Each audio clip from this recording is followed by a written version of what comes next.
আপনার নবী দয়ার নবী दिन दुनियार बादशाह हबीबुल्लाह जनाबे मुहम्मदुर रसूलुल्लाह सल्लल्लाहु अलैहि वसल्लम अल्लाह रसूल अम्मा जान आयशा सिद्दीकार घरे छिलेन अम्मा जान हजरत आयशा सिद्दीकार घरे छिलेन अम्मा जान घुमिए पड़लेन अल्लाह रसूल एकटु आराम निच्छिलेन सारा दिन इस्लामेर खिदमत करते करते अल्लाह रसूल क्लाন্ত হয়ে পড়তেন আর সেই সময় খাওয়া দাওয়া ঠিকমতো হতেন না একটু পানি খেয়ে অনাহারে দিন কাটাতেন আমার আপনার নবী দয়ার নবী দিন দুনিয়ার বাদশাহ হাবিবুল্লাহ জনাবে মুহাম্মদুর রাসূলুল্লাহ সাল্লাল্লাহু আলাইহি ওয়াসাল্লাম ওই সময় কোথায় চলে গেলেন আম্মা জান আয়েশা জানে না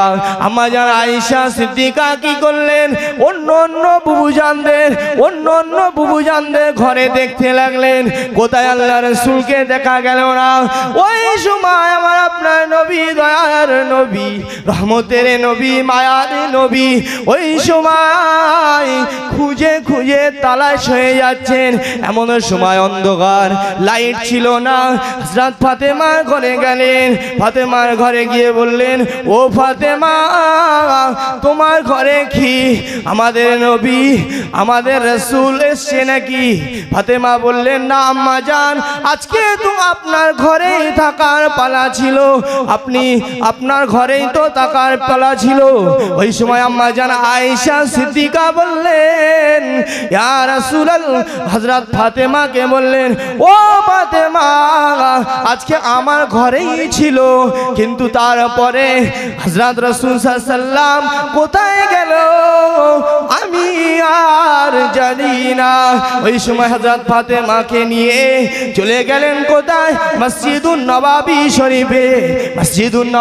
শরীফে গিয়ে আমার আপনার নবীর সাহাবাদেরকে বললেন ও রাসূলের সাহাবারা ও রাসূলের আশিকানরা ও রাসূলের প্রিয়তম সাহাবারা আজকে কি রাসূল সাল্লাল্লাহু আলাইহি ওয়াসাল্লামকে দেখেছো নাকি ওই সময় বললেন ইয়া রাসূলুল্লাহ ইয়া হাবিবাল্লাহ আজকে আল্লাহ রাসূল মসজিদুন নববী শরীফে মদিনার মসজিদে তাহাজ্জুদের নামাজ পড়তে আসেননি আজকে আল্লাহ রাসূল এরকম টাইমে তাহাজ্জুদের নামাজ পড়তে আসেন আল্লাহ রাসূল যে কোথায় গেলেন এই কথা শোনার সঙ্গে সঙ্গে হযরত ওমর ফারুক হযরত আবু বকর সিদ্দিক হযরত উসমান গনি হযরত আলী রাদিয়াল্লাহু তাআলা আনহু সমস্ত সাহাবায়ে কেরাম আজমাইন গণেরা কাঁদতে লাগলেন কেননা রাসূলকে ছাড়া এক মিনিটের জন্যও সাহাবায়ে কেরামরা থাকতে পারতেন না ওই সময় সাহাবারা একটু কাঁদতে লাগলেন মদিনা শরীফে নওয়াবী শরীফে কান্না রোল পড়ে গেল আমার আপনার নবীর মায়ায় যখন না দেখতে পেলেন রাসূল সাল্লাল্লাহু আলাইহি ওয়াসাল্লামকে না দেখতে পেলেন সাহাবায়ে আমরা অত্যন্ত কাঁদতে লাগলেন হযরত ওমর ফারুক চলে গেলেন নঙ্গা তরবারি নিয়ে উলঙ্গ তরবারি নিয়ে কেন আল্লাহ রাসূলের দুশমনে ভরা ছিল দুশমনে এত পরিমাণ ভরা ছিল না জানি ইসলামের জন্য কত সাহাবারা নতুন নতুন অন্য বেদরমীরা এসে আল্লাহ রাসূলের কাছে ইমানের কালমা পড়ে মুসলমান হয়ে যেতে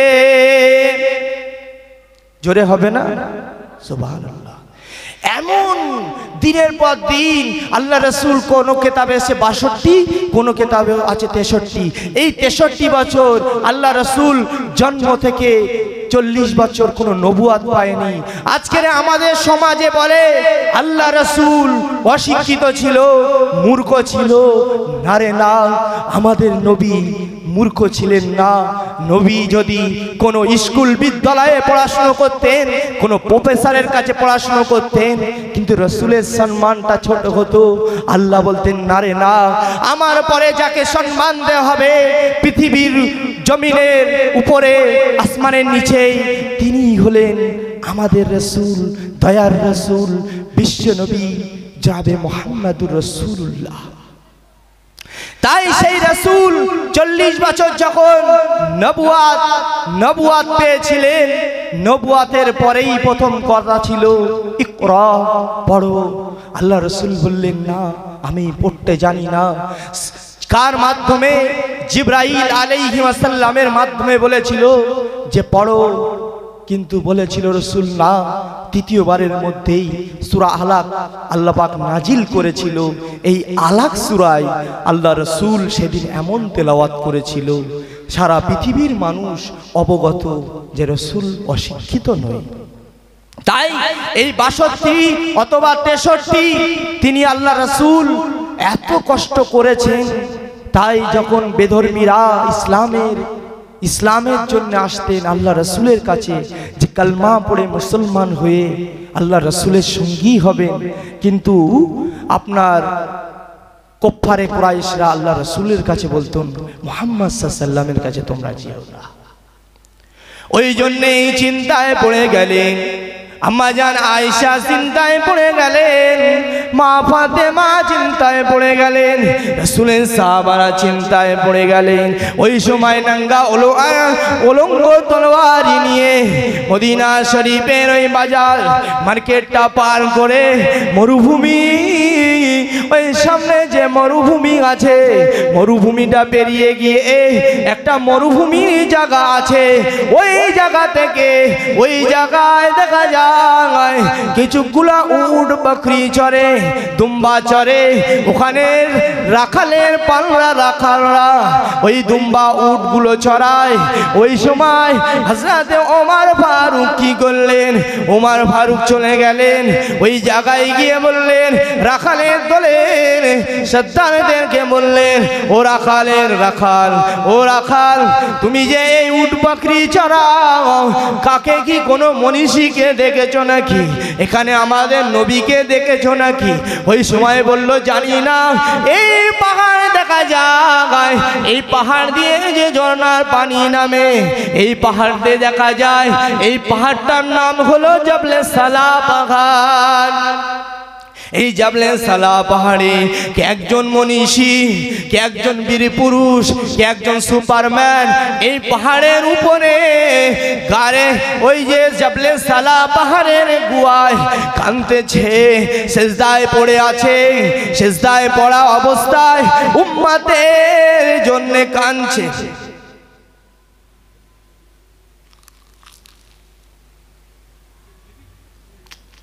আল্লাহুম্মা সাল্লি আলা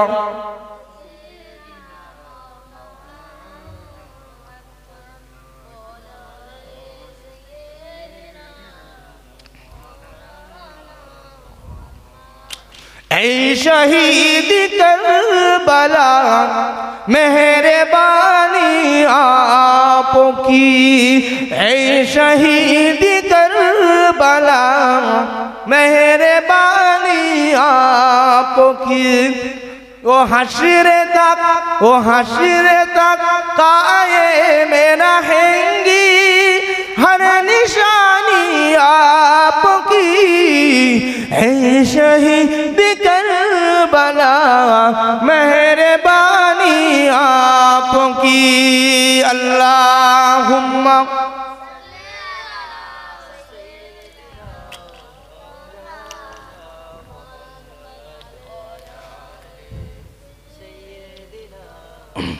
ওই সময় আমার আপনার নবী, দয়ার নবী জনাবে মুহাম্মদুর রাসূলুল্লাহ সাল্লাল্লাহু আলাইহি ওয়াসাল্লাম ওই পাহাড়ের পাশ থেকে চলে আসলেন।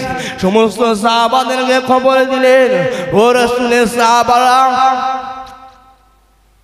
শোনো শোনো, ওই যে পাশে পাহাড় দেখা যায়, ওই পাহাড়টার নাম হলো জবলে সালা পাহাড়। ওই সালা পাহাড়ে আল্লাহ রাসূল যত সম্ভব হতো ধ্যান করতেন। ওই সময় হযরতে আবু বকর সিদ্দিককে ডাকলেন, হযরতে ওমর ফারুককে ডাকলেন, হযরতে উসমান গনিকে ডাকলেন, হযরতে আলীকে ডাকলেন। সাথে সাথে আম্মা জানরা সাথে সাথে গেলেন গিয়ে ওই পাহাড়ের জবলে সালা পাহাড়ে উঠে জবলে সালা পাহাড়ে বিসমিল্লাহে আল্লাহু আকবার বলে উঠলেন। বিসমিল্লাহে আল্লাহু আকবার বলে আস্তে আস্তে করে নিশান ধরে ধরে যেতে লাগলেন যে কোন জায়গায় আমাদের রাসূল দয়ার রাসূল আছেন। দেখা যায় যে খুঁজতে খুঁজতে প্রথম একটা গুহা দেখা যায়, পাহাড়ের উপরে গুহা আছে। ওই গুহায় একটা গুহায় দেখলেন এখানে আমাদের রাসূল আছে কিনা। ওই সময় দেখা যায় ওখানে আমাদের রাসূল নেই। ওই সময় আর একটা গুহায় দেখা গেলেন, আরেকটা গুহায় গেলেন, ওখানে দেখা যায় আল্লাহ রাসূল নেই।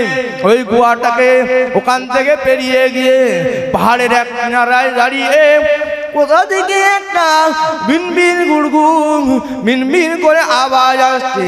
কে যেন একটা কথা বলছে, খুব নিরিবিলি জায়গায় যেখানে থাকলে পরে শোনা যায় কেউ যদি কথা বলে আর পাহাড়ের উপরে কথাটা পরিষ্কার আসেন।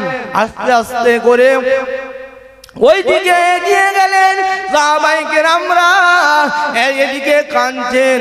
আবার গুহার দিকে এগিয়ে গিয়ে দেখা যায় আল্লাহ রাসূল একটা জায়গায় গুড়ি মেরে মেরে গুহা, আবার একটা গুহা পাওয়া গেল। ওই গুহার সামনে গুড়ি মেরে মেরে গিয়ে দেখে আল্লাহ রাসূল রাসূল যেন বিড়বিড় করে বলছেন, আস্তে আস্তে করে বলছেন, শোনা যায় না। আবার খানিকক্ষণ চুপ মেরে আছেন, আবার খানিকক্ষণ কিছু বলছে। চোখ দিয়ে অজার নয়নে পানির টোসা গড়িয়ে যায়। আমার আপনার নবী দয়ার নবী এত কান্না কাঁদছেন, এত কান্না কাঁদছেন, কান্না থামানো যায় না। একদিকে সেজদায় পড়ে আমার আপনার নবী দয়ার নবী এত কান্না কাঁদছেন। ওই জবলে সালা পাহাড়ের গুহায় সাহাবারাও কাঁদছেন, আল্লাহ রাসূল কাঁদছেন।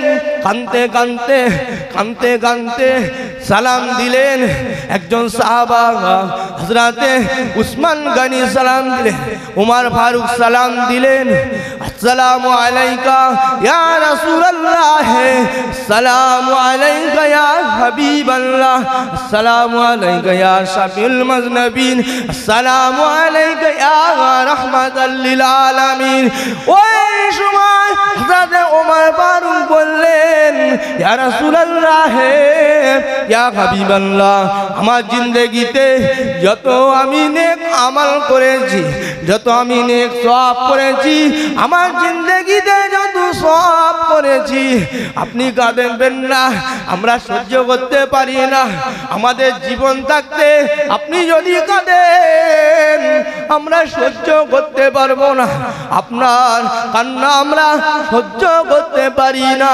ওই সময় আমার আপনার নবী কেঁদে যাচ্ছেন, উম্মাতের কথা শুনতে পাচ্ছেন।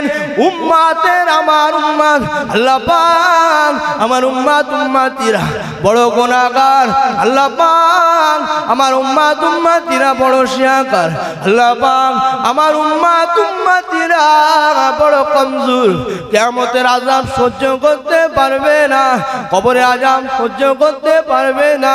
এই কথা যখন সাহাবায়ে কেরামরা শুনলেন, সাহাবায়ে কেরাম বললেন, হযরত ওমর ফারুক বললেন, ইয়া রাসূলুল্লাহ, ইয়া হাবিবাল্লাহ, আমার জিন্দেগিতে যত নেক আমল আছে, নেক সওয়াব আছে, আমি ইসলামের জন্য যত সওয়াব হয়েছে, আমি আপনার উম্মত উম্মতিদের জন্য দান করে দিলাম।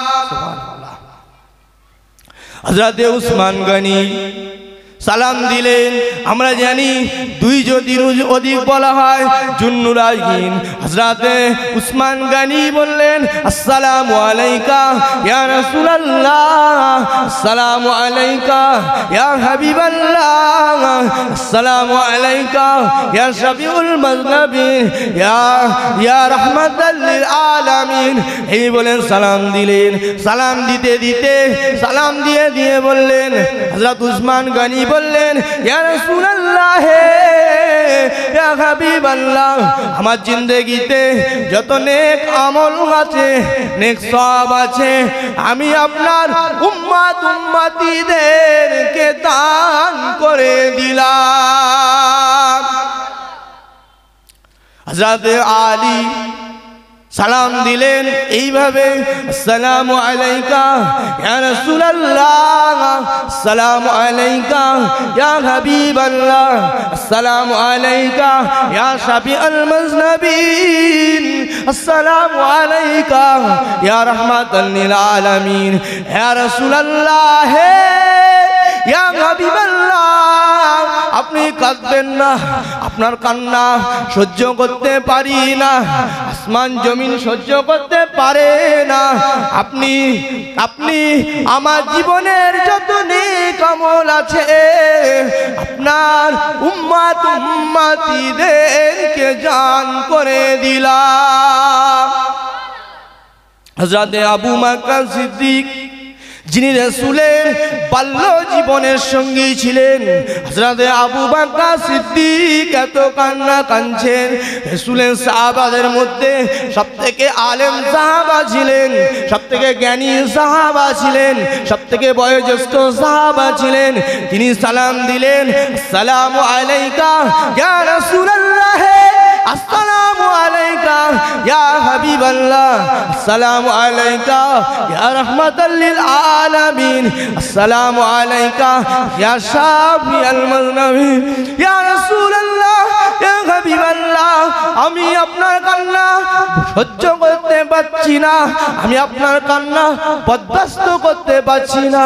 আমি আবু বকর সিদ্দিক, আমার আল্লাহ পাক আপনাকে জানিয়ে দিয়েছেন ওহীর মাধ্যমে আমার জীবনের যত নেক আমল আছে তার সাথে সাথে আমার এক রাতের আমল যদি মিজানে রাখা হয়, ইসলামের দাড়ি পাল্লায় মিজানে রাখা হয়, যে মিজান দিয়ে ঈমানকে মাপা হবে কিয়ামতের ময়দানে, কার কত নেকি আছে, কার কত আমাল আছে, ওই মিজানের দাড়ি পাল্লায় যদি রাখা হয়, আপনি তো বলেছেন, আল্লাহ পাক জানিয়েছেন, আমার আবু বকর সিদ্দিকের এক রাতের আমল যদি ওই মিজানের দাড়ি পাল্লায় রাখা হয়, আর আপনার উম্মত উম্মতিদের সারা জীবনের আমল নামায় যদি এক পাশে রাখা হয়, সেই তাহলে আবু বকর সিদ্দিকের মিজানের দাড়ি পাল্লা ভারী হয়ে যাবে। ইয়া রাসূলুল্লাহ, ইয়া হাবিবাল্লাহ, আমি আবু বকর সিদ্দিক আপনার বাল্য জীবনের সঙ্গী বলছি। ইয়া রাসূলুল্লাহ, ইয়া হাবিবাল্লাহ, আমার জীবনের যত নেক আমল আছে, যত নেক সওয়াব আছে, আমি আপনার উম্মত উম্মতিদেরকে দান করে দিলাম। ওই সময় হযরত ফাতেমা রাদিয়াল্লাহু তাআলা আনহা, যিনি কিনা আমার আপনার নবী সবথেকে ভালোবাসতেন, হযরত ফাতেমা রাদিয়াল্লাহু তাআলা আনহাকে আমার আপনার নবী এত মহব্বত করতেন, এত ভালোবাসতেন, কোন সফর থেকে আসলে পরে হযরত ফাতেমার সঙ্গে দেখা করতেন, কোন জায়গায় যেতে গেলে হযরত ফাতেমার কাছে দেখা করে যেতেন। হযরত ফাতেমা যিনি হলে খাতুনে জান্নাত, হযরত ফাতেমা তিনি একটু কুয়ার দিকে এগিয়ে গিয়ে আল্লাহ রাসূল কাঁদছেন, এই কান্না দেখে সহ্য করতে পারছেন না, ওই কান্না দেখে সহ্য করতে পারছেন না, ওই আস্তে আস্তে এগিয়ে গিয়ে আসসালামু আলাইকা ইয়া রাসূলুল্লাহ, আসসালামু আলাইকা ইয়া হাবিবাল্লাহ, আসসালামু আলাইকা ইয়া শাফিউল মুজনাবিন, আসসালামু আলাইকা ইয়া রাহমাতাল লিল আলামিন, আসসালামু আলাইকা ওয়া আমার আব্বাজান। আমি হযরত ফাতেমা, আমার জীবনে যত নেক আমল আছে, আপনি বলেছেন খাতুনে জান্নাত, তুমি হলো সমস্ত মহিলাদের দলের সত্তারিণী, সব থেকে যিনি সবার প্রথমে জান্নাতে যাবেন তিনি হলেন হযরত ফাতেমা রাদিয়াল্লাহু তাআলা আনহা, আমি ফাতেমা আপনার কান্না সহ্য করতে পারি না। আল্লাহ পাক জানিয়ে দিয়েছেন ফাতেমার সম্মান সমস্ত নারীদের থেকে সেরা। হযরত ফাতেমা হলেন খাতুনে জান্নাত। ওই জন্যে আল্লাহ আমার আপনার নবীর কাছে গিয়ে ওই গুহাতে গিয়ে সে সালাম দিয়ে বললেন, আব্বা জান আমার যত নেক আমল আছে, যত সওয়াব আছে, আমি যত আমার জীবনে নেক আমল করেছি, এই নেক আমলগুলো আপনার উম্মত উম্মতিদেরকে দান করে দিলাম। নেক আমল। তথাপি আল্লাহ রাসূল সিজদা থেকে মাথা তুলছেন না, এত কান্না কাঁদছেন। আল্লাহ রাসূল শুধু উম্মতের মায়ায় এখনো মদিনা শরীফে কাঁদছেন আর কিয়ামত পর্যন্ত কাঁদবেন। শুধু কান্নাই করে যাচ্ছে যে রাসূল আজকে আমরা উম্মত হয়ে বুঝি না যে উম্মত এক ওয়াক্ত নামাজ আমরা পড়তে চাই না। ওই জন্যে আম্মা জান হযরত ফাতেমাও চলে গেলেন, গিয়ে সিজদায় পড়ে গেলেন। আম্মা জান হযরত ফাতেমা সিজদায় পড়ে গেলেন। সিজদায় পড়ে গিয়ে কাঁদছেন, ও ঝরে নয়নে কাঁদছেন। রাসূল আমার কাঁদছেন, হযরত ফাতেমা কাঁদছেন। কাঁদতে কাঁদতে আল্লাহ রাসূল যত কাঁদে আর বিড়বিড় করে বলেন, আল্লাহ পাক আপনি বড় দয়াবান, আপনি বড় মেহেরবান। আমার উম্মত উম্মতিদেরকে কি হবে, আমার উম্মত উম্মতিদেরকে কি হবে। আমার গুনাহগার উম্মত উম্মতিরা বড় খাকসার, আমার গুনাহগার উম্মত উম্মতিরা বড় সিয়াকার, আমার গুনাহগার উম্মত উম্মতিরা বড় কমজোর হবে। আল্লাহ পাক ওই দিন হযরত ফাতেমা কাঁদতে লাগলেন, এত কান্না কাঁদছেন। ফাতেমা যত কাঁদেন, রাসূল সাল্লাল্লাহু আলাইহি ওয়াসাল্লাম যত কাঁদেন।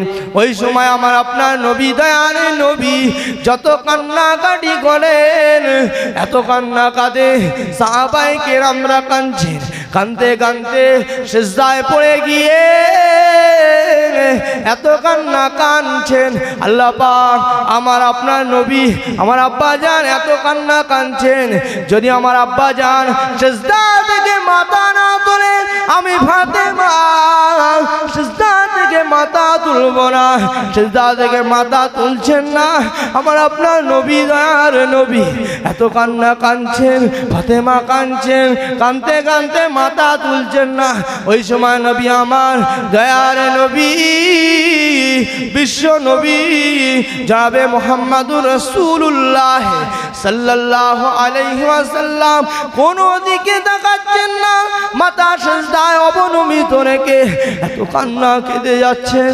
রাসূল আমার ফাতেমা কাঁদছেন, বলে আল্লাহ পাক গুনাহগার উম্মত উম্মতিদের জন্য আমার আপনার নবী এত কান্না কাঁদছেন।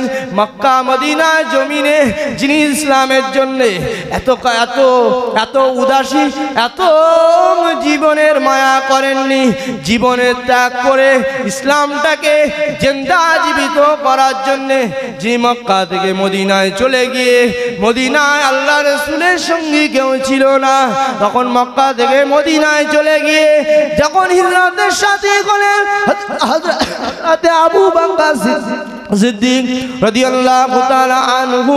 তাই আমার আপনার নবী দয়ার নবীর সাথী সঙ্গী ভরে গিয়েছিলেন, মদিনা শরীফের সাথী সঙ্গীতে ভরে গিয়েছিলেন।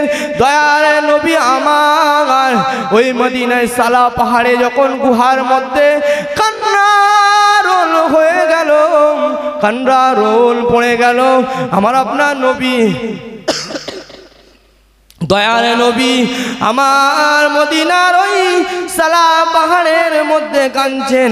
ওই সময় রাসূল সাল্লাল্লাহু আলাইহি ওয়াসাল্লামকে বলছেন, আল্লাহ পাক আমার উম্মত উম্মতিদের বড় কমজোর হবে, কিয়ামতের ময়দানে কি জবাব দেবে। ওই সময় ফাতেমা বললেন, আব্বা জান আমার দুই সন্তান ইমামে হাসান ইমামে হুসাইন রাদিয়াল্লাহু তাআলা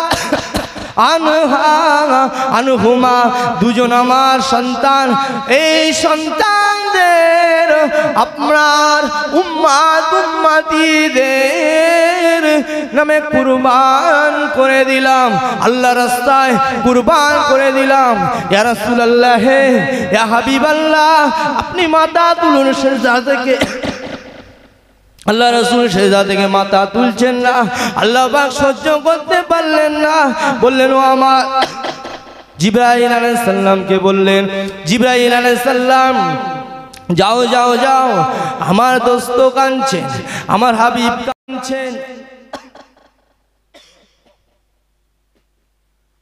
যাও যাও যাও, আমার দোস্ত কাঁদছেন, আমার হাবিব কাঁদছেন, ওই কান্না আমি আল্লাহ পাক সহ্য করতে পারি না, সহ্য করতে পারি না। আপনি যান গিয়ে আমার হাবিবকে আপনি বলে দেন, আমার হাবিব জানো আপনার গুনাহগার উম্মতিদের কথা চিন্তা করতে হবে না। ওই সময় জিবরাইল আলাইহিস সালাম চলে আসলেন, যিনি ওহী নিয়ে আসতেন। ওহী হচ্ছে দুই প্রকার, এক হলো ওহিয়ে মাতলু আর ওহিয়ে গায়রে মাতলু। ওহিয়ে মাতলু যারা বোঝায় কোরআনকে, আর ওহিয়ে গায়রে মাতলু যারা বোঝায় হাদিস শরীফকে। তো যিনি আল্লাহ রাসূলের কাছে ওহী নিয়ে আসতেন, খবরে নিয়ে আসতেন, ওই ফেরেশতার নাম হলো হযরতে জিবরাইল আলাইহিস সালাম। হযরতে জিবরাইল আলাইহিস সালাম চলে আসলেন, এসে সালাম দিলেন, আসসালামু আলাইকা ইয়া রাসূলুল্লাহ, আসসালামু আলাইকা ইয়া রাসূলুল্লাহ।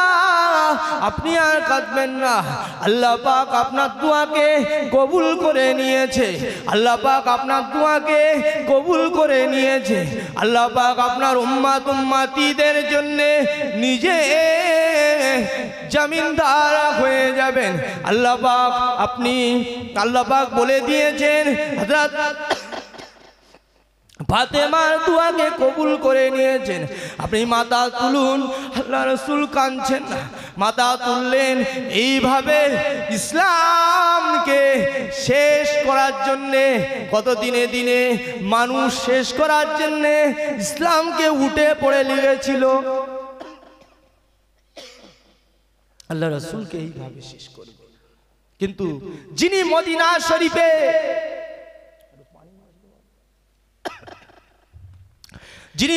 শরীফে এখনো কাঁদছে আর কিয়ামত পর্যন্ত কাঁদবেন। আল্লাহ রাসূলকে দুনিয়ায় পাঠিয়েছিল ইসলামকে কমপ্লিট করার জন্য, কিন্তু এই ইসলামটাকে সব সময় আল্লাহ রাসূল উম্মতের জন্য কেঁদেছেন। আর উম্মতিরা আমরা যে গুনাহগার, আমার জন্য আল্লাহ রাসূল কেঁদেছেন। যতক্ষণ না আল্লাহর কাছে দোয়া চাইলেন, আল্লাহ পাকের দরবার থেকে মাথা তুললেন না। আল্লাহ রাসূল এত কান্নাকাটি করেছেন, এত কান্নাকাটি করেছিলেন। আল্লাহ পাক যখনই আমার আপনার নবী, দয়ার নবী কে দোয়াটা কবুল করে নিয়েছিল, আল্লাহ পাক স্বয়ং সমস্ত নবী আলাইহিস সালামদের থেকে আল্লাহ রাসূলকে কিয়ামতের ময়দানে দায়িত্ব দেবেন। সমস্ত নবী, আদম নবী, ঈসা নবী, নূহ নবী, দাউদ নবী, সুলাইমান নবী, সমস্ত নবী আলাইহিস সালামকে কিয়ামতের দিন আল্লাহ পাক কোন নবীকে পারমিশন দেবেন না। স্বয়ং আল্লাহ পাক একমাত্র কিয়ামতের দিন আমার আপনার নবী, দয়ার নবীকেই শাফাআত করার সুযোগ দেবেন। একদিন আম্মা জান আয়েশা সিদ্দিকা বললেন, কিয়ামতের ময়দানটা হবে 50,000 বছরের দিন। এই 50,000 বছরের দিনে মানুষদেরকে সমস্ত নেকিগুলো প্রকাশ করা হবে। ওই দিনে পাপ কর্ম রাশি সমস্ত কিছু আপনার সামনে তুলে দেওয়া হবে। আপনি যখন গোপন করে বলবেন না আমি এইগুলো করিনি, আল্লাহ পাক সেই সময়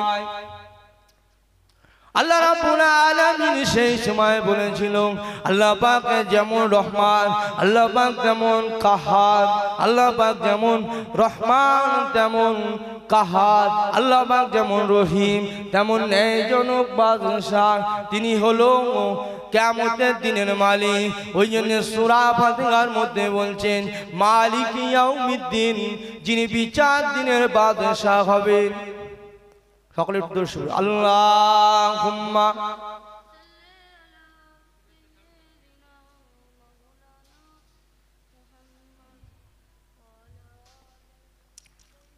ওয়ালা আলি।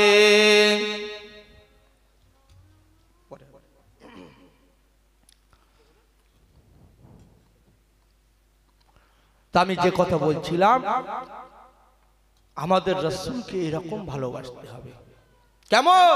হাদিস শরীফের মধ্যে আসছে কি, লা ইউমিনু আহাদুকুম হাত্তা আকুনা হাব্বা ইলাইহি মিন ওয়ালাদিহি ওয়া ওয়ালাদিহি ওয়ান নাস আজমাইন।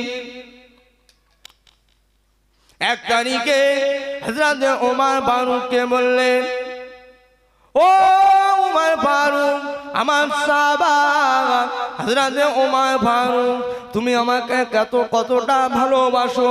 ওই সময় ওমর ফারুক বললেন, আমি আমার সমস্ত কিছু থেকে আপনাকে ভালোবাসি।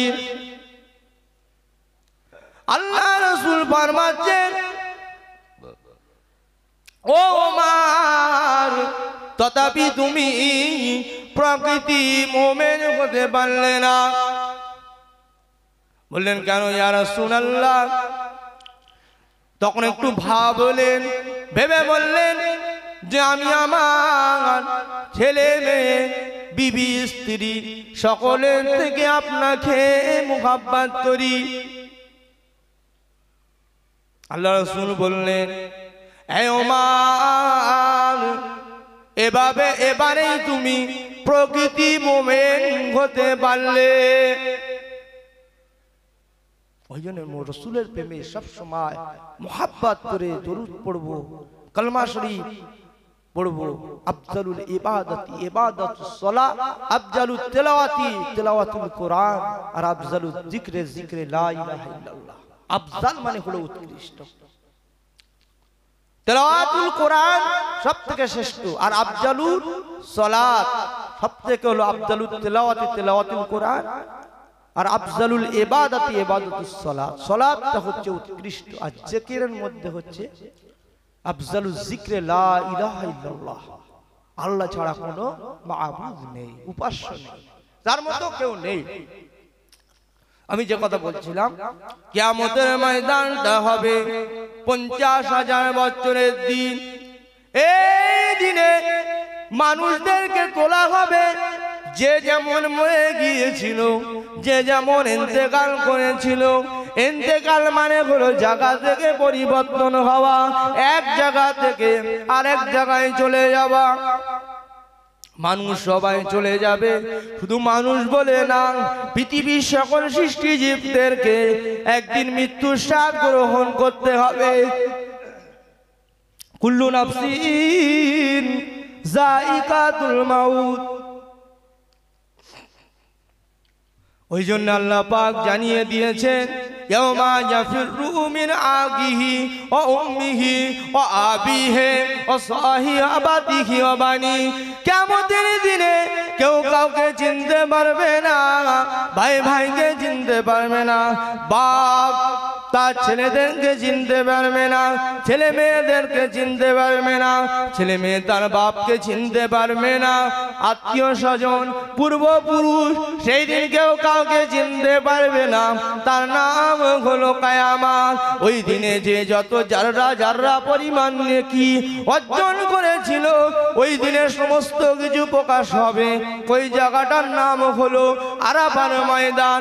মক্কা শরীফে ওই আরাফার ময়দানটা নিজের সচক্ষে দেখেছি। আরাফার ময়দানটা বড় প্রশস্ত ময়দান। ওই জায়গায় মানুষকে ল্যাংটা অবস্থায়, উলঙ্গ অবস্থায় দাঁড় করানো হবে। ওই দিনে কেউ কারুর দিকে চেয়ে চেয়ে দেখবে না, ফিরে ফিরে দেখবে না।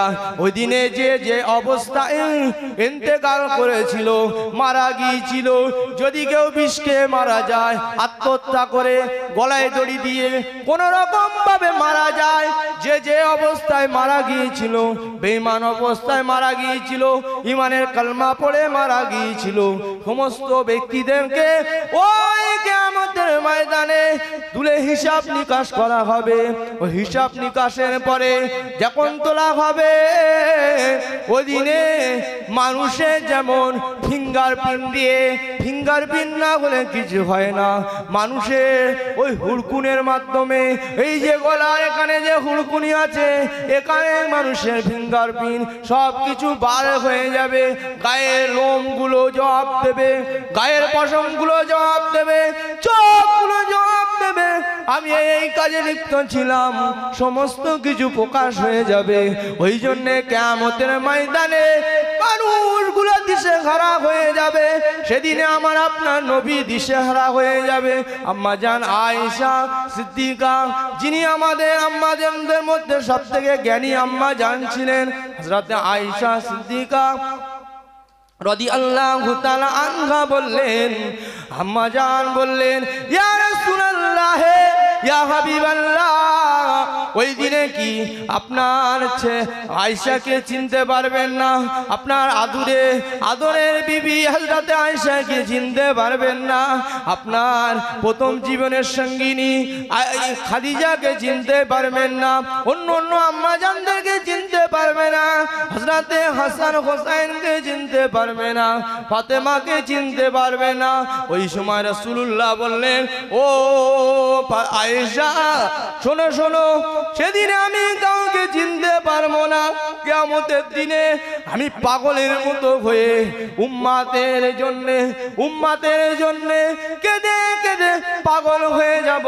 সেদিনে আমি হযরতে আয়েশা বলবো না, হযরতে ফাতেমা বলবো না, ওই দিনে আমি খাদিজা বলবো না, ওই দিনে আমি আব্দুল্লাহ বলবো না, ওই দিনে আমি আমিনা বলবো না, ওই দিনে আমি রাসূলুল্লাহ সাল্লাল্লাহু আলাইহি ওয়াসাল্লাম আমার গুনাহগার উম্মতিদেরকে নিয়ে ওই কিয়ামতের ময়দানে পেরেশানি হয়ে যাব।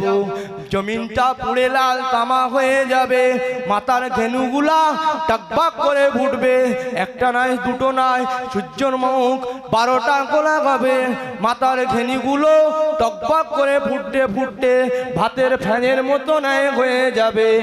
ওই দিনে আমি রাসূলুল্লাহ সাল্লাল্লাহু উম্মতে এদের জন্য এত কান্না কাঁদবো। সেদিনে আমি হাউজে কাউসারের পাশে থাকবো। আল্লাহ আম্মা জান আয়েশা বললেন, আপনি কি হাউজে কাউসারের পাশে যদি থাকেন আমাদেরকে চিনতে পারবেন? বললো, না না ইয়া রাসূলুল্লাহ। ওই সময় আমার আপনার নবী, দয়ার নবী বললেন, আমাকে কখনো পাবেন ওই ফুলসিরাতের কিনারায়, যে ফুলসিরাতটা এত সরু হবে, ওই ফুলসিরাতটা পার হতে গেলে যদি কেউ পার না হতে পারে গুনাহগার বান্দা, তখন কেটে টুকরো টুকরো করে জাহান্নামে চলে যাবে। আমি কখনো পাবে জাহান্নামের কিনারায়, আমি জাহান্নামের কিনারায় থাকবো। ওই সময় রাসূলুল্লাহ সাল্লাল্লাহু এত উম্মতের জন্য কাঁদবেন। বললো, আপনার উম্মতিদেরকে কিভাবে চিনবেন? বললো, অনেকগুলো যখন কালো ঘোড়া থাকবে, তার মধ্যে সংক্ষেপ করে বলি, অনেকগুলো যখন কালো ঘোড়া থাকবে, যখন মাথায় চিকলা সাদা ঘোড়া থাকবে, সেই ঘোড়া কি চিনতে অসুবিধা হবে? আল্লাহ রাসূল হযরত আয়েশা সিদ্দিকা বললেন, না ইয়া রাসূলুল্লাহ, অনেকগুলো যখন কালো ঘোড়া থাকবে, তার মধ্যে যখন সাদা ঘোড়া থাকবে, চিনতে অসুবিধা হবে না। আমি রাসূলুল্লাহ সাল্লাল্লাহু আলাইহি ওয়াসাল্লাম আমার উম্মতিরা যারা নামাজ কালাম করবে, তাসবিহ তাহলিল করবে, জিকির আজকার করবে, আমি রাসূলুল্লাহ সাল্লাল্লাহু আলাইহি ওয়াসাল্লাম তাদেরকে আমি চিনতে পারবো।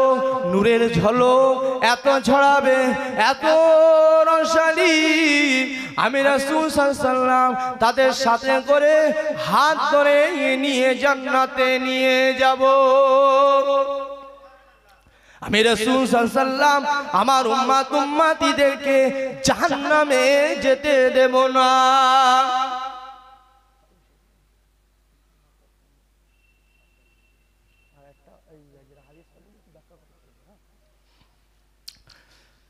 ওই জন্যে আমি একটা হাদিস বলেছিলাম, আবি হুরায়রা রাদিয়াল্লাহু তাআলা আনহু ক্বাল ক্বালা রাসূল সাল্লাল্লাহু আলাইহি ওয়াসাল্লাম, রাসূলুল্লাহ সাল্লাল্লাহু আলাইহি ওয়াসাল্লাম থেকে রাসূল সাল্লাল্লাহু আলাইহি ওয়াসাল্লাম বর্ণনা করেছেন, ক্বালা রাসূল সাল্লাল্লাহু আলাইহি ওয়াসাল্লাম বলেছেন যে কি আল ইমানু বিদুয়া সাবউনা শুবাতান, একটা গাছের যেমন একটা গাছ হয়, গাছের যেমন বহু শাখা পোশাখা আছে, ইসলামেরও তেমন শাখা পোশাখা আছে।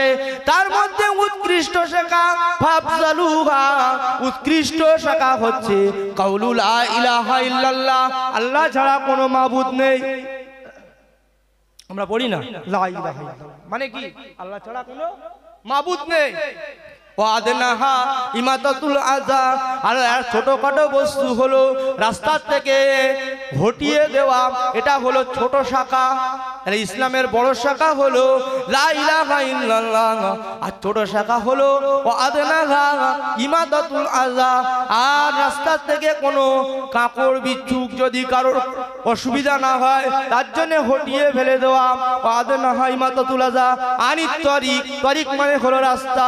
ওয়াল হায়া উসুবাতাম মিনাল ঈমান, আর হায়া লজ্জার স্থান হলো মানুষের বিশেষ শাখা। সুবহানাল্লাহ। ওই জন্য কালেমা শরীফ যদি আমরা পড়ি একটু মন দিয়ে পড়তে হবে, আল্লাহর ওপরে বিশ্বাস আনতে হবে, ঈমানটা আমাদের পাত্র। আমরা যদি মারা যাই তখন কলমা শরীফ না পড়ি, বেঈমান অবস্থায় মারা যায়, তাহলে আমাদের জন্য খুব দুঃখজনক। এই জন্য কিতাবের মধ্যে বলছে শুধু আল্লাহ ও আল্লাহ রাসূলকে চিনলে হবে না। আমানতু বিল্লাহি আমানতু বিল্লাহি ওয়া মালাইকাতিহি ওয়া কুতুবিহি ওয়া রাসূলিহি ওয়াল ইয়াউমিল আখিরি ওয়াল কদরি খাইরিহি ওয়া শাররিহি মিনাল্লাহি তাআলা ওয়াল বাসি বাদাল মাউত। আমানতু বিল্লাহি, আমরা ঈমান এনেছি আল্লাহর উপরে, ওয়া মালাইকাতিহি, এবং ফেরেশতাদের মণ্ডলীদের উপরে। শুধু আল্লাহকে না, তার ফেরেশতাদেরকেও বিশ্বাস করতে হবে। ওয়া মালাইকাতিহি ওয়া কুতুবিহি, কিতাবু কিতাবানে কুতুবুন, বহু কিতাবে ইসলামী কিতাবের উপরে বিশ্বাস আনতে হবে। ওয়া রাসূলিহি, রাসূলগণদেরকে বিশ্বাস করতে হবে। ওয়া রাসূলি ওয়াল ইয়াউমিল আখিরি, কিয়ামতের প্রতি বিশ্বাস আনতে হবে। ওয়াল ইয়াউমিল আখিরি ওয়াল কদরি খাইরিহি ওয়া শাররিহি, ভালো মন্দ এবং খারাপের উপরে বিশ্বাস রাখতে হবে। ওয়া শাররিহি মিনাল্লাহি তাআলা, সবকিছুই মানুষের তাকদীর, সবকিছুই আল্লাহর পক্ষ হতে আসে। ওয়াল বাসি বাদাল মাউত, এবং মৃত্যুর পরে আমাদের আবার ওই কিয়ামতের ময়দানে তোলা হবে, এর প্রতি বিশ্বাস করতে হবে। কথা কি বলতে পারছেন? এইগুলো আমাদের বিশ্বাস করতে হবে। আজকে আমি যে কথা বলছিলাম এর মধ্যে ভুলও হতে পারে, যে কি খুব আবেগে রাসূলকে মোহাব্বত নিয়ে বলছিলাম যে রাসূল আমাদের জন্য সব সময় কাঁদছে, কেঁদেছিল, এখনো কাঁদছে। এটাই হচ্ছে মূল বিষয়।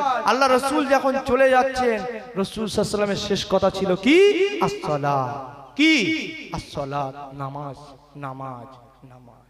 হে আমার উম্মতেরা, তোমরা নামাজ পড়ো।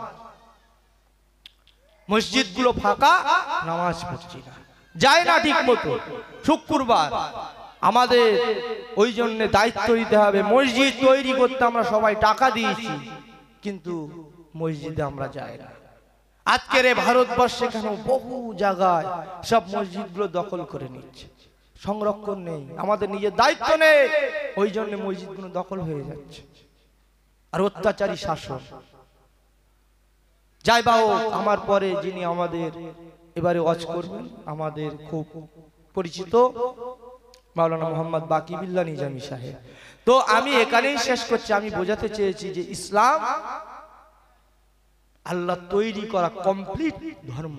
ইন্না দীনা ইনদাল্লাহিল ইসলাম। যদি কোনো ব্যক্তি ইসলামকে শেষ করার চেষ্টা করে পারবে না। আর যেখানেই ইসলামকে শেষ করতে গিয়েছে সেখানেই ইসলাম জীবিত হয়েছে।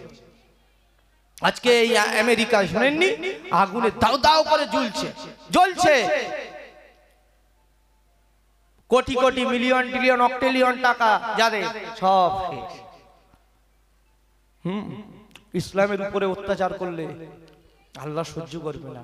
ওই জন্য এটা আল্লাহর কমপ্লিটলি ধর্ম। সমস্ত ধর্মকে সম্মান রেখেই বলছি, আল্লাহর কাছে একমাত্র মনোনীত ধর্ম, তার নাম হচ্ছে কি ইসলাম। ইন্না দীনা ইনদাল্লাহিল ইসলাম। তাই আমি এখানেই ইতি করছি। আসসালামু আলাইকুম। সকলেই আমার জন্য দোয়া করবেন। এখানে